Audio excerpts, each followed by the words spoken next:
В ходе рабочего визита в город Аркадак национальный лидер туркменского народа ознакомился с проектами. В числе представляемых проектов чертежи комплекса здания сельскохозяйственного университета, промышленных объектов, музея, дома здоровья, здания службы пожарной охраны, парка здоровья. Также здесь были продемонстрированы проекты внутреннего убранства главной мечети города Аркадак, виды символов, относящихся к кластеру медицинских учреждений.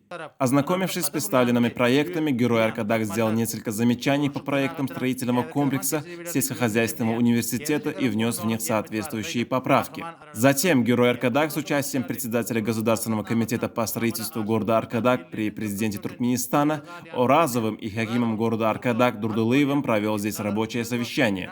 В ходе него были рассмотрены вопросы, связанные с обеспечением высокого качества строительных работ, запланированных во второй очереди застройки и завершением этих работ в установленные сроки.